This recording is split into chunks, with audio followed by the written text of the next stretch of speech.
भाजपाचे प्रदेशाध्यक्ष बावनकुळे हे बुधवारी सोलापूर शहर जिल्हा दौऱ्यावर आले होते। काही दिवसांपूर्वी मुंबई येथे सुरेश पाटलांनी चंद्रशेखर बावनकुळे यांची भेट घेऊन स्थानिक नेतृत्वाची तक्रार त्यांच्याकडे मांडली होती। यावर बावनकुळे यांनी आपण सोलापूर भेटीदरम्यान आपल्या निवासस्थानी येऊन या संदर्भात शंकेचे निरसन करू अशी ग्वाही त्यावेळी त्यांनी दिली होती। बुधवारी सायंकाळी सुरेश पाटलांच्या भवानीपेठ येथील सदाईश्वर या निवासस्थानी बावनकुळे यांनी सदिच्छा भेट दिली। यावेळी सुरेश पाटलांच्या कार्यकर्त्यांनी फटाक्यांची आतिषबाजी करत ढोल ताशाच्या गजरात गुलाबाची पुष्पवृष्टी करत बावनकुळेंचे जंगी स्वागत केले।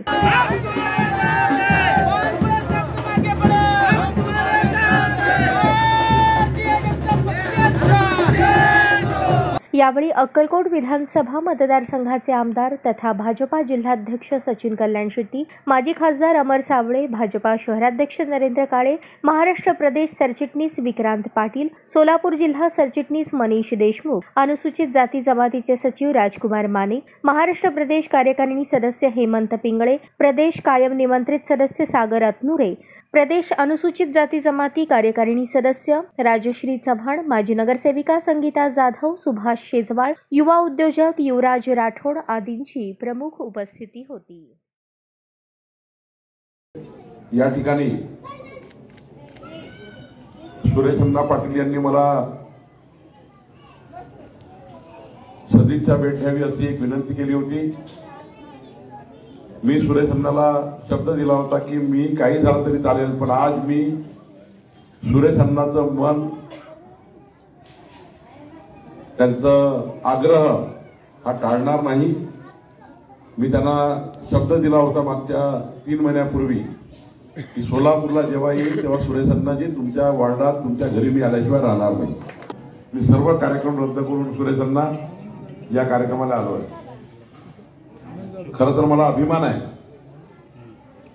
एक सच्चा, इमानदार, दिलदार आणि समाजाच्या शेवटच्या व्यक्तीच्या कल्याणाकरता काम करणारा आणि आपली शारीरिक परिस्थिती थोडी कमजोर असताना सुद्धा ती समाजासमोर येऊ न देता समाजाच्या व्यक्तीला न्याय मिळवून देण्याकरता आपल्या परिवाराच्या सर्व परिवाराला आपला परिवार समजून आपल्या सर्वांच्या परिवारामध्ये काम करणारा सुरेश अण्णासारखा एक चांगला नेता भारतीय जनता पार्टी जवळ आहे, याचा माझ्यासारख्या कार्यकर्त्याला अभिमान आहे। सुरेश अण्णाला गरज नाहीये, पण समाजाच्या शेवटच्या व्यक्तीच्या कल्याणाकरता आपण राजकारणात आहोत, समाजकारणात आहोत, हे त्यांचं ब्रीद आहे। आणि जेव्हा ते मला भेटले, काही मनभेद करणारे लोक असतात। खरं तर मी सुरेश अण्णा तुम्हाला सांगतो, नरेंद्र काळेच्या मनात तुमच्याबद्दल अत्यंत आदर आहे।